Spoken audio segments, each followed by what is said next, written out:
Welcome to the General Engineering class. Today we discuss magnetism and electromagnetism. First, Lenz's law. Lenz's law.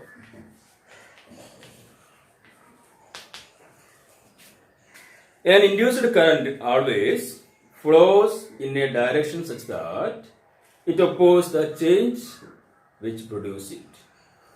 An induced current always flows in a direction such that it opposes the change which produces it. A coil solenoid connected with a galvanometer G, galvanometer, and a permanent magnet having poles south and north moves towards the coil. We know that when a magnetic flux changes in a coil or a conductor, an EMF is induced in that conductor. We studied earlier. The permanent magnet moves towards the coil. An EMF and also a current induced in the coil. An EMF and also a induced current is flow through the coil. The direction of the induced current is clockwise, anti-clockwise direction, and it is oppose the cause of which produce the induced current. That is, the direction of the induced current is towards opposite the direction of magnetic field. Okay. അതായത് നമ്മളൊരു സോളിനോയിഡിനെ നമ്മൾ ഒരു ഗാൽവനോമീറ്ററായിട്ട് connect ചെയ്തിട്ട് ഒരു permanent magnet നമ്മൾ ആ കോയിലിന്റെ ഉള്ളിലേക്ക് മൂവ് ചെയ്യിക്കുക. ഒരു കോയിലിലേക്ക് നമ്മൾ പെർമനന്റ് മാഗ്നറ്റ് മൂവ് ചെയ്യിക്കുമ്പോൾ ഈ കോയിൽ ഫ്ലക്സിൽ ചേഞ്ച് വരും. അതിന്റെ ഫ്ലക്സ് ലിങ്കേജിൽ ചേഞ്ച് സംഭവിക്കും. തൽഫലമായി ഈ കോയിൽ ഒരു EMF ഇൻഡ്യൂസ് ചെയ്യും. EMF ഇൻഡ്യൂസ് ചെയ്യുന്നതുകൊണ്ട് തന്നെ ഒരു കറണ്ട് ഇൻഡ്യൂസ് ചെയ്യും. ഈ കറണ്ടിന്റെ ഡയറക്ഷൻ എന്ന് പറയുന്നത് നമ്മുടെ ഈ മാഗ്നറ്റിക് ഫീൽഡ് എങ്ങോട്ടാണ് മൂവ് ചെയ്തത്? ഇങ്ങോട്ടാണ് മൂവ് ചെയ്തത്. അതിന് ഒപ്പോസ് ചെയ്യുന്ന ഡയറക്ഷനിലായിരിക്കും അതിന്റെ ഇൻഡ്യൂസ്ഡിന്റെ കറണ്ടിന്റെ direction. At the same time, a magnetic field is set up in the coil. At the same time, a magnetic field is set up in the coil. This magnetic field opposes the movement of magnet. അതായത് നമ്മൾ ഇങ്ങോട്ട് move ചെയ്യുന്ന സമയത്ത് ഒരു EMF induce ചെയ്യുന്നു, ഒരു induced current ഉണ്ടാവുന്നു.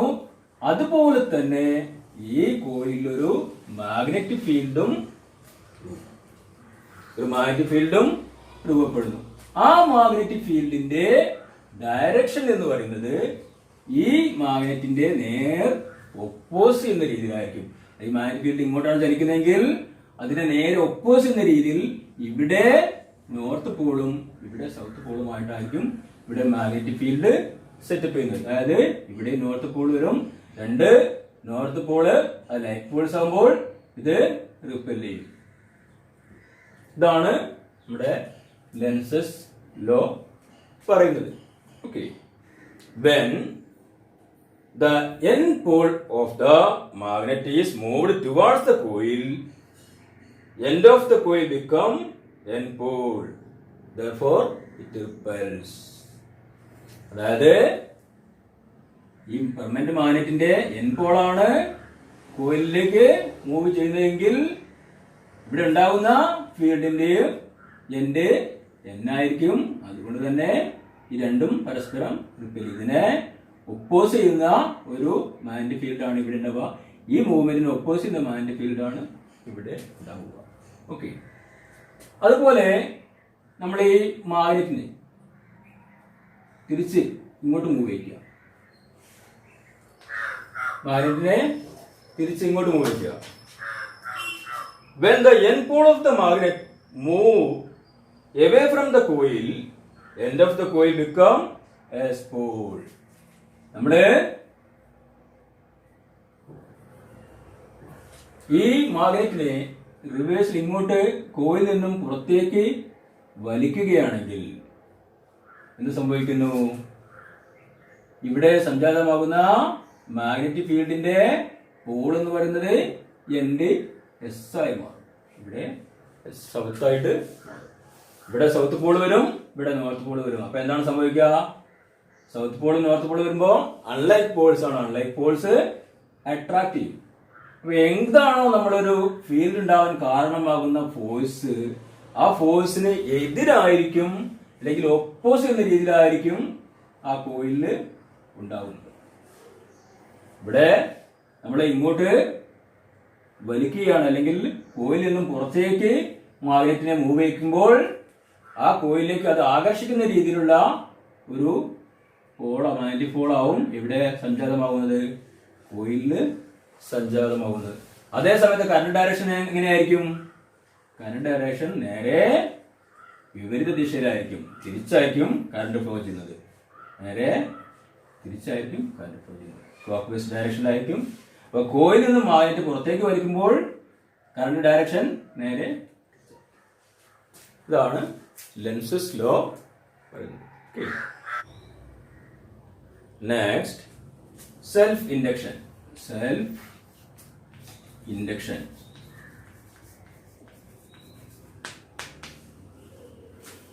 When a current is given to a coil and current changes, an EMF is induced in the coil itself. When a current is given to a coil and current changes, an EMF is induced in the coil itself. It is called self-induction. ഒരു കോയിലേക്ക് നമ്മള് ഒരു current കൊടുത്തുകൊണ്ടിരിക്കുക. ഒരു current ആ കോയിലേക്ക് കൊടുക്കുന്നു. ഈ കൊടുക്കുന്ന current അത് vary ചെയ്യണം. അതൊരു സ്റ്റേബിൾ കറണ്ട് അല്ല, പകരം അത് വേരി ചെയ്യണം. അത് 0 to മാക്സിമം അങ്ങനെ വേരി ചെയ്തുകൊണ്ടിരിക്കണം. ഒരു കറണ്ട് ഇങ്ങനെ ചേഞ്ച് ചെയ്തുകൊണ്ടിരിക്കുന്ന ഒരു കറണ്ട് ഒരു കോയിലേക്ക് കൊടുത്തു കഴിഞ്ഞാൽ ആ കോയിൽ സ്വന്തമായിട്ട് ഒരു EMF ഇൻഡ്യൂസ് ചെയ്യും. ആ കോയിൽ സ്വന്തമായിട്ടൊരു EMF ഇൻഡ്യൂസ് ചെയ്യും. ആ EMFനെയാണ് ഇൻഡ്യൂസ് ചെയ്യുന്ന പ്രോസസ്സിനെയാണ് സെൽഫ് ഇൻഡക്ഷൻ എന്ന് പറയുന്നത്. ആ EMFന്റെ ഡയറക്ഷൻ എന്ന് പറയുന്നത് അതിലുണ്ടാകുന്ന EMF ഫലമായിട്ടുള്ള കറണ്ടിന്റെ ഡയറക്ഷൻ നമ്മൾ കൊടുക്കുന്ന കറണ്ടിന്റെ ഓപ്പോസിറ്റ് ആയിരിക്കും. അതുകൊണ്ട് അതിനെ ബാക്ക് EMF എന്ന് പറയും. ബാക്ക് EMF എന്ന് പറയും. അതായത് ഒരു ചേഞ്ച് ചെയ്തുകൊണ്ടിരിക്കുന്ന അല്ലെങ്കിൽ മാറിക്കൊണ്ടിരിക്കുന്ന ഒരു വൈദ്യുതി ഒരു സോളിനോയിഡ് കോയിലിലേക്ക് കൊടുത്തു കഴിഞ്ഞാൽ ആ കോയിൽ സ്വയമായി ഒരു EMF അതിൽ രൂപീകരിക്കും. ആ രൂപീകരിക്കുന്ന EMF നമ്മൾ കൊടുക്കുന്ന വൈദ്യുതിക്ക് ഓപ്പോസിറ്റ് ആയിരിക്കും. അതുകൊണ്ട് തന്നെ അതിനെ ബാക്ക് EMF എന്ന് പറയും. ഇനി എങ്ങനെ നമ്മൾ ഈ വൈദ്യുതിയിൽ രൂപീകരിക്കുന്നത് നോക്കാം. നമ്മുടെ ചേഞ്ച് ചെയ്യുന്ന ഒരു വൈദ്യുതി നമ്മൾ കൊടുത്തു. ഇത് കറണ്ട് ഇങ്ങനെ ചേഞ്ച് ചെയ്യണം. ഇതിലിങ്ങനെ ഫ്ലോ ചെയ്യുന്ന കറണ്ടിന്റെ അളവ് 0 to മാക്സിമത്തിലേക്ക് വരുന്നു. അങ്ങനെ മാക്സിമം ടു 0ലേക്ക് അങ്ങനെ വരുന്നത് ചേഞ്ച് ചെയ്തുകൊണ്ടിരിക്കുന്ന കറണ്ടാണ് കൊടുക്കുന്നത്. അപ്പൊ അങ്ങനെ ചേഞ്ച് ചെയ്തുകൊണ്ടിരിക്കുന്ന കറണ്ട് കൊടുക്കുമ്പോൾ എന്ത് സംഭവിക്കുന്നു? ഇതിന്റെ മാഗ്നറ്റിക് ഫീൽഡിലും ചേഞ്ച് വരും. മാഗ്നറ്റിക് ഫീൽഡില് അല്ലെങ്കിൽ മാഗ്നറ്റിക് ഫ്ലക്സില് ചേഞ്ച് ചെയ്യുമ്പോൾ കോയില് ഒരു മാഗ്നറ്റിക് ഫ്ലക്സ് ചേഞ്ച് ചെയ്ത് കഴിഞ്ഞാൽ എന്ത് സംഭവിക്കുന്നു? ആ കോയിൽ ഒരു EMF ഇൻഡ്യൂസ് ചെയ്ത് നമ്മൾ നേരത്തെ പഠിച്ചതാണ്. ഒരു കോയിലിന് ഒരു മാഗ്നറ്റിക് ഫ്ലക്സ് ചേഞ്ച് ചെയ്തുകൊണ്ടിരിക്കുകയാണെങ്കിൽ അതിലൊരു EMF ഉണ്ടാകും എന്ന് നമുക്ക് അറിയാം. അപ്പൊ ഇവിടെ കൊടുക്കുന്ന വൈദ്യുതി മുഖാന്തരം ഇതിലൊരു ചേഞ്ച് ചെയ്തുകൊണ്ടിരിക്കുന്ന മാഗ്നറ്റിക് ഫീൽഡ് ഉണ്ടാവും. കാരണം ഇത് സ്ഥിരമല്ല, കറണ്ട് ഇങ്ങനെ മാറുന്നു. കറണ്ട് മാറുന്നതിനനുസരിച്ച് അതിലുണ്ടാവുന്ന EMF ചേഞ്ച് ചെയ്തുകൊണ്ടിരിക്കുന്നതാണ്. അതുപോലെ തന്നെ അതിലുണ്ടാകുന്ന ഫ്ലക്സും ചേഞ്ച് ചെയ്തുകൊണ്ടിരിക്കുകയാണ്. അപ്പൊ ഫ്ലക്സ് ഇങ്ങനെ ചേഞ്ച് ചെയ്തുകൊണ്ടിരിക്കുകയാണെങ്കിൽ ആ കോയിലില് ഒരു EMF ഉണ്ടാവും. ആ EMF എന്ന് പറയുന്നത് നമ്മുടെ നമ്മൾ കൊടുക്കുന്ന EMFന് വിപരീത ദിശയിലായിരിക്കും. അതുകൊണ്ട് തന്നെ അതിനെ ബാക്ക് EMF പറയും. ഓക്കെ, ഇതാണ് സെൽഫ് ഇൻഡക്ഷൻ എന്ന് പറയുന്നത്. the direction of self-induced EMF will always oppose the EMF given to the coil. അതാണ് നേരത്തെ പറഞ്ഞത്. നമ്മുടെ കോയിലേക്ക് കൊടുക്കുന്ന EMF അതിന്റെ ഓപ്പോസിറ്റ് ഡയറക്ഷൻ ആയിരിക്കും അതിൽ ഉണ്ടാകുന്ന സെൽഫ് ഇൻഡ്യൂസ്ഡ് EMF എന്ന് പറയുന്നത്. Dimmerstat and choke are working due to self induction. Self induction മുഖാന്തരം വർക്ക് ചെയ്യുന്ന രണ്ട് ഉപകരണങ്ങളുടെ പേരാണ് പറഞ്ഞത്. ഒന്ന് ചോക്ക്, നമ്മുടെ ട്യൂബ് ലൈറ്റില്, പണ്ടത്തെ ട്യൂബ് ലൈറ്റ് ഒക്കെ നമ്മൾ കാണുന്നുണ്ടാവും. 40 വാട്സിന്റെ 36 വാട്സിന്റെ ഒക്കെ ട്യൂബ് ലൈറ്റ്, വലിയ ട്യൂബ് ലൈറ്റ്സിന്റെ ഉള്ളിൽ വെക്കുന്ന ഒരു പെട്ടി ചോക്ക്. അത് ഇലക്ട്രോണിക്സ് ആയി പണ്ട് അത് ഇതുപോലെ സെൽഫ് ഇൻഡക്ഷൻ മുഖാന്തരം വർക്ക് ചെയ്യുന്ന ചോക്കായിരുന്നു. അതുപോലെ തന്നെ ഡിമ്മർസ്റ്റാറ്റ് ഇതിനുദാഹരണമാണ്. സെൽഫ് ഇൻഡക്ഷൻ മുഖാന്തരം വർക്ക് ചെയ്യുന്ന ഒരു ഉപകരണത്തിന് ഉദാഹരണമാണ് ഡിമ്മർസ്റ്റാറ്റ്. ഡിമ്മർസ്റ്റാറ്റ് എന്ന് പറയുന്നത് എന്താണ്? ഒരു ഓട്ടോ ട്രാൻസ്ഫോമർ ആണ്. നമ്മള് അതില് ഒരു 230 വോൾട്ട് കൊടുത്താല് നമുക്ക് അതിന്റെ ഔട്ട്പുട്ടില് 0 to 230 വോൾട്ട് വേരി ചെയ്ത് നമുക്ക് എടുക്കാൻ കഴിയും. അങ്ങനെ വേരി ചെയ്ത് എടുക്കാൻ കഴിയുന്ന ഒരു ഓട്ടോ ട്രാൻസ്ഫോമർ ആണ് dimmerstat. Okay, next mutual induction. Mutual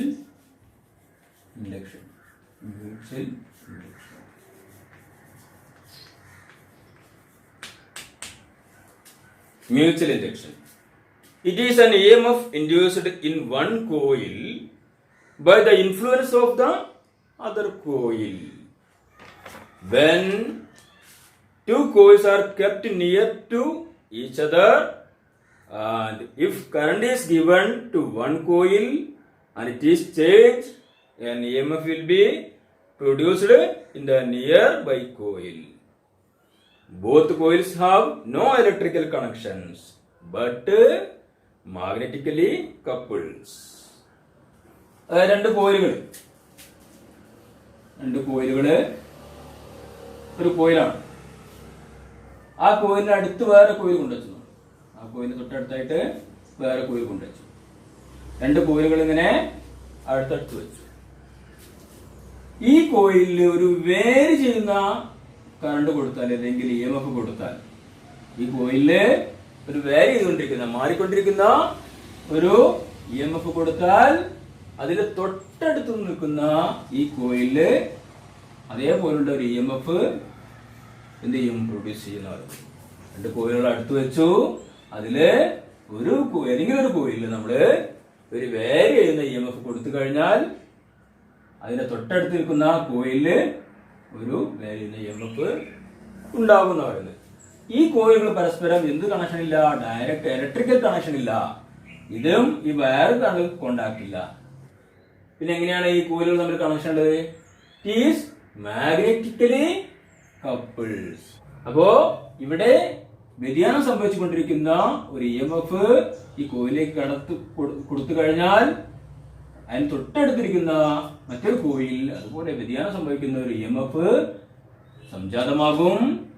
ഈ രണ്ട് കോയിലും പരസ്പരം യാതൊരുവിധ ഇലക്ട്രിക്കൽ കണക്ഷനും ഇല്ല. പക്ഷെ എന്ത് കണക്ഷൻ ഉണ്ട്? മാഗ്നറ്റിക് ആയിട്ട് ഇത് തമ്മിൽ കണക്ഷൻ ഉണ്ട്.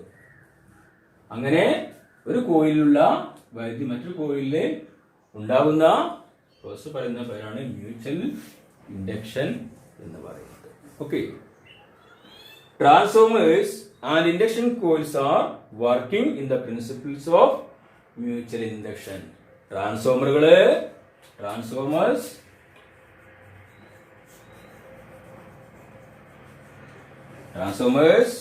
and induction coils ഇതെല്ലാം മ്യൂച്വൽ ഇൻഡക്ഷൻ എന്ന പ്രിൻസിപ്പിൾ മുഖാന്തരം വർക്ക് ചെയ്യുന്ന ഉപകരണങ്ങളാണ്.